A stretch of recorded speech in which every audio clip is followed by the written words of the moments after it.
I used to drive evenings for a small medical courier company. Nothing dramatic, lab samples, paperwork, the kind of job where you learn the back roads better than the highways. I liked it because it was quiet, predictable.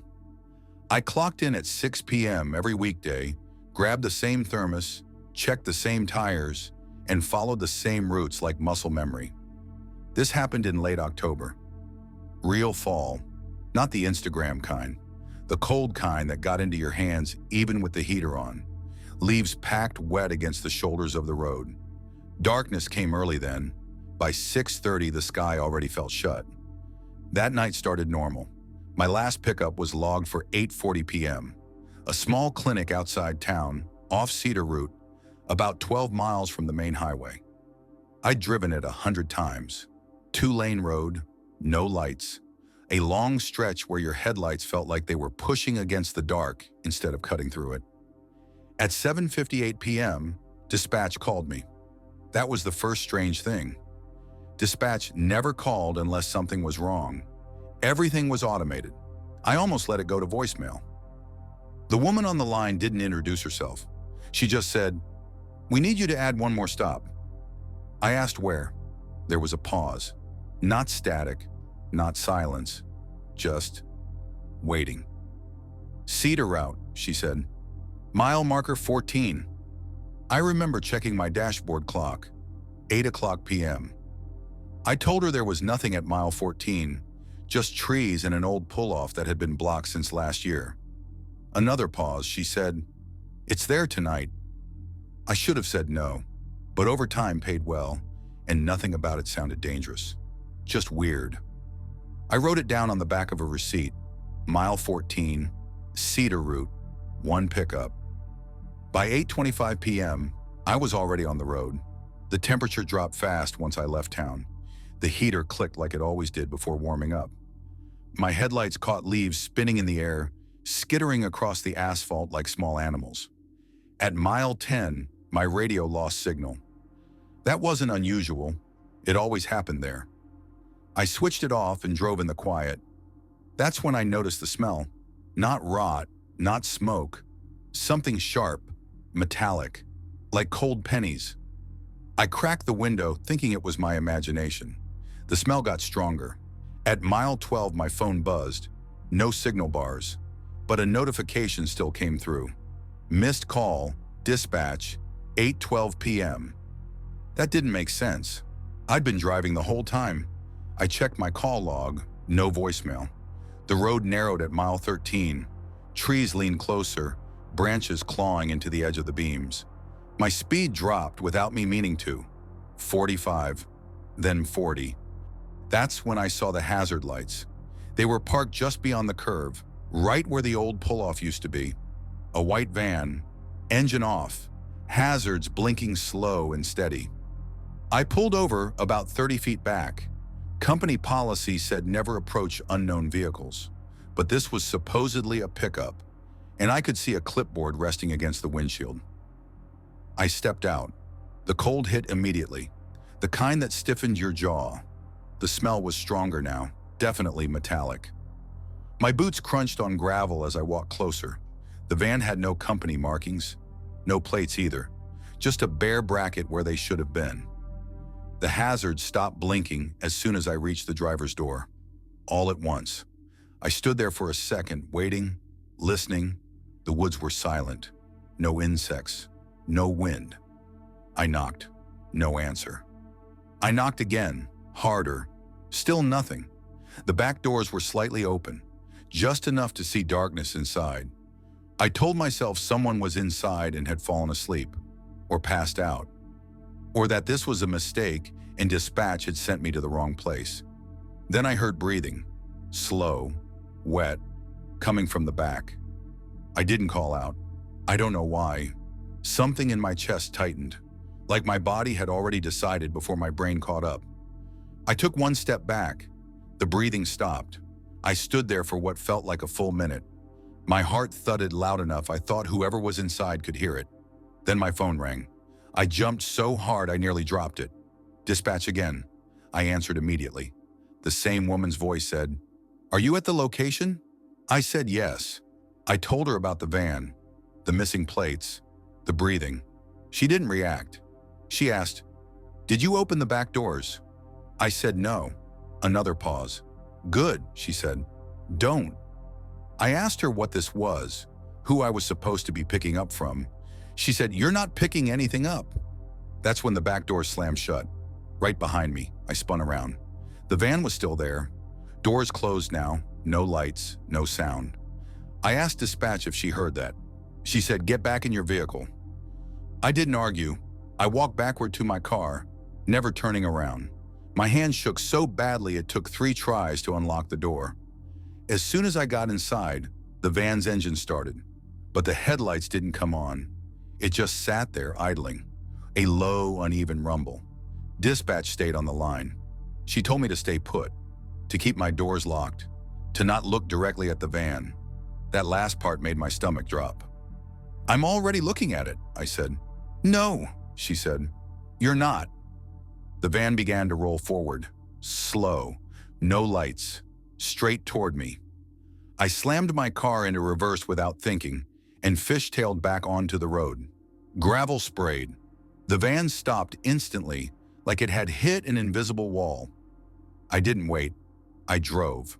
I didn't stop until I hit the highway. I didn't breathe right until I saw streetlights again. Dispatch hung up without saying goodbye. When I got back to the depot, the supervisor was waiting. He asked why I'd skipped the final pickup. I told him everything. He listened, didn't interrupt, didn't write anything down. When I finished, he said, "We don't have a Cedar route." I laughed at that. A short, sharp sound. I told him to look at the map. He pulled it up. Cedar route ended at mile 13. There was no mile 14. I quit 2 weeks later. I still drive past that area sometimes. In daylight, with people. There's no pull-off, no gravel, no sign of anything ever being there. But every October, around 8:12 p.m., I get a missed call from a blocked number. No voicemail, just the notification.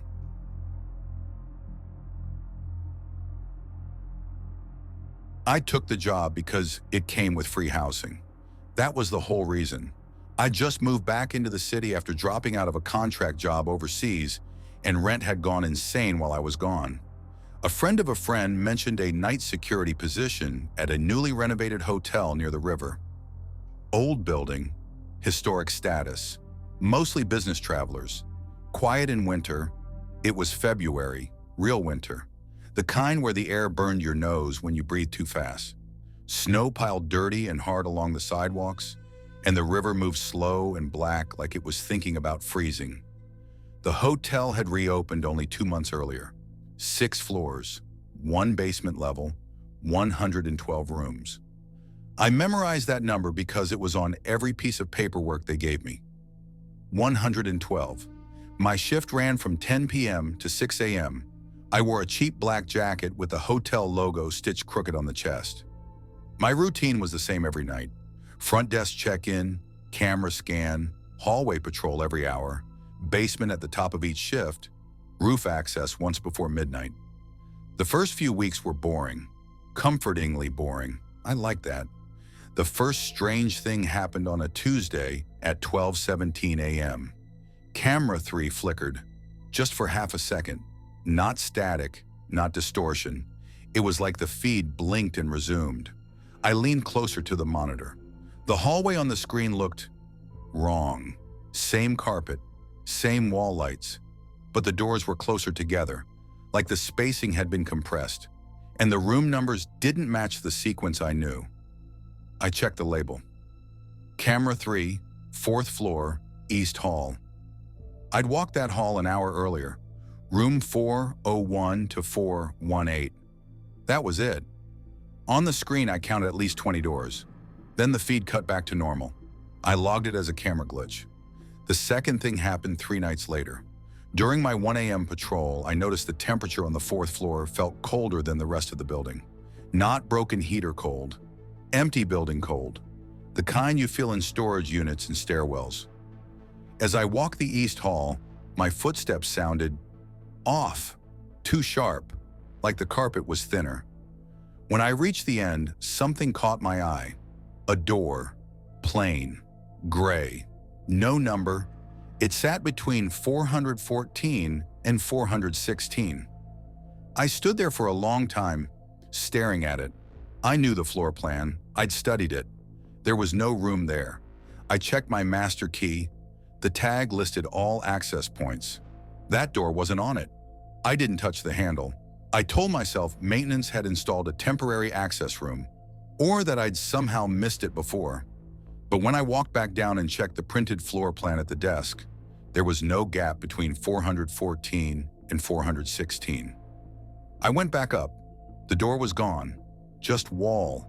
Seamless. Same wallpaper. Same molding. I put my hand on it anyway. Solid. The next week was quiet. No door. No camera glitches. I started to think I'd imagined it. Then the noise started. At 3:11 a.m., every night I heard footsteps on the fourth floor. Not above me, not below, always the fourth. They were slow, even, like someone pacing, back and forth. I checked the guest log. No one was booked in the East Wing that week. Renovation overflow had moved guests to the West Side only. I rode the elevator up during the noise. The footsteps stopped the moment the doors opened. The hall was empty, lights on, carpet clean, normal. But the cold was worse now. By the third night, the pacing sounded closer together, like shorter steps. By the fifth night, I heard breathing mixed in, soft, controlled. I started bringing a thermos of coffee just to have something warm in my hands. The climax came on a Sunday night. Heavy snow, river fog pressed against the windows, the kind of night where sound didn't travel right. At 2:58 a.m., camera 3 flickered again. This time it didn't come back to normal. The hallway on the screen stretched longer than physically possible. Dozens of doors, no windows, no exit signs. At the far end stood the gray door. It was open. I saw movement inside. Not a shape, just motion, like someone shifting their weight in a cramped space. My radio crackled. A voice whispered my name, not over the radio. Behind me. I spun around. The lobby was empty. The radio fell silent. I should have stayed downstairs. Instead, I took the elevator up. The doors opened onto the fourth floor East Hall. It didn't look right. The ceiling felt lower, the lights dimmer, the carpet thinner, like before. The gray door was there, open, cold poured out of it. My breath fogged instantly. Inside wasn't a room. It was a hallway, narrow, longer than the building should allow. The walls were unfinished concrete. The floor sloped slightly downward, and I could hear breathing. Close. I took one step in. The door slammed shut behind me. The darkness wasn't complete. Emergency lights flickered red along the floor, leading forward. I heard footsteps now, not pacing, approaching, fast. I ran. The hallway went on too long. My legs burned, my chest ached. The air tasted like dust and iron. Just when I thought I'd collapse, I burst through another door. I fell onto carpet. The fourth floor, normal again. The gray door was gone. The time on my phone read 6:02 a.m. I'd been missing for 3 hours. I quit that morning. Management didn't argue. A week later, curiosity got the better of me. I checked the hotel's website. They advertised 113 rooms. I still dream about that hallway. In the dream, I don't run, I walk, slowly, because I know if I reach the end, I won't have to hear the breathing anymore.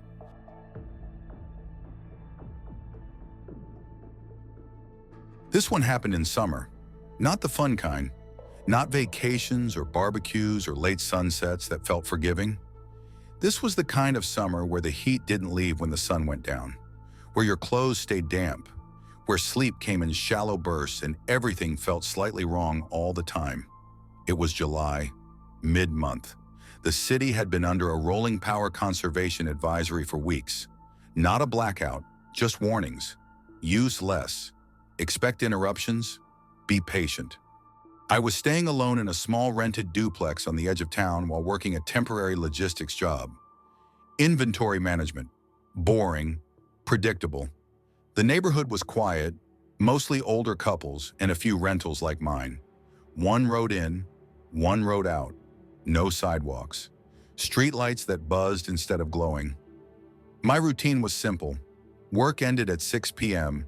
I'd stop at the same gas station on Riverbend Road, buy a cold drink, maybe a microwave burrito, then drive the 7 minutes home, shower, sit in front of a fan, fall asleep to whatever was playing quietly on my phone.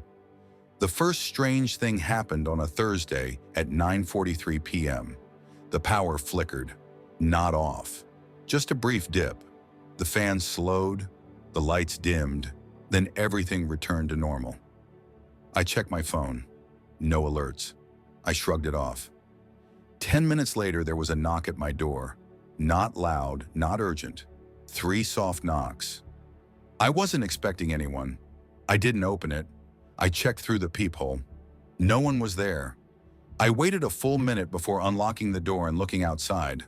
The porch was empty. The street was still. Cicadas screamed from the trees like they always did that time of night. I locked up and went back inside. At 10:12 p.m., the power flickered again. This time, my phone buzzed with a text from the power company. Temporary interruption possible. Please remain indoors. The wording bothered me. Remain indoors. Usually it was reduce usage or expect delays. I messaged my neighbor across the duplex, a guy named Aaron I barely knew. He replied almost immediately. Did someone knock on your door earlier? My stomach tightened. I asked him why. He said, someone knocked on mine at 9:40. Didn't say anything. I asked if he saw them. He said no. The heat felt heavier after that, like the air had thickened. I turned the fan up, but it only pushed warm air around. At 10:58 p.m., the power went out completely. No flicker this time. Just gone. The fan died mid-spin. The lights cut. The house went quiet except for the insects outside. My phone lit up again. No signal, but notifications still came through. City alert, localized outage, crews en route, stay inside. Then another message from an unknown number, don't open the door. I stared at it for a long time. I typed back, who is this? No response. At 11:06 p.m., someone knocked again. This time it was harder. 4 knocks, evenly spaced. I didn't move. The knocking came again. Same rhythm. Then a voice. Low, calm, male. Power company. I stayed still. Every nerve in my body felt lit up. I need you to open the door, the voice said. We're checking units one by one. I didn't answer. The voice sighed. Sir, it said, closer now, right against the door. It's not safe to stay inside right now. My phone buzzed. Another message from the unknown number. He's lying. We don't send anyone during outages. My heart pounded so hard it made my vision pulse. I typed, how do you know? The reply came instantly. Because I opened my door. The knocking stopped. I waited, listening. Footsteps moved away from my porch. Slow, unhurried. A minute later, I heard Aaron scream. Not a movie scream. Not loud, short, sharp, like something had cut him off mid-breath. Then silence. I called his name, quietly, from inside my house. No answer. I dialed emergency services. No signal, no connection. At 11:19 p.m., the power came back on. Lights, fan, refrigerator hum, everything normal, except the heat. It stayed, thick, pressed against my skin. I got another message. Don't leave, not yet. I asked what happened to Aaron. The reply took longer this time. They don't like witnesses. I don't know why I trusted that number, but I did. At 11:42 p.m., I heard movement outside again. Not knocking, dragging, something heavy scraping across concrete. I looked through the front window, keeping the lights off. A utility truck sat at the end of the street. Engine running, headlights off. 2 men stood beside it. They wore reflective vests, hard hats. Their faces were wrong, not distorted, just blank. Like mannequins that had been given skin but no expression. They were carrying something between them, wrapped in a tarp. They loaded it into the truck without speaking.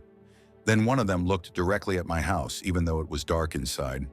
Even though I was sure they couldn't see me. My phone vibrated in my hand. They know you're awake. I backed away from the window. The truck drove off. At midnight, there was another city alert. Outage resolved. Thank you for your patience. Nothing else. No mention of incidents. No warnings. I didn't sleep. At sunrise, I finally stepped outside. Aaron's door was open. The inside was empty. No furniture, no clothes, no signs of a struggle, like he'd never lived there at all. I moved out that same day. Didn't tell anyone why. Months passed. Summer ended. I almost convinced myself it had been stress, heat, bad timing. Then last week, during another heat advisory, my phone buzzed at 9:43 p.m. Unknown number. Still staying indoors during outages? I checked the sender. No number. Just a name. Power company.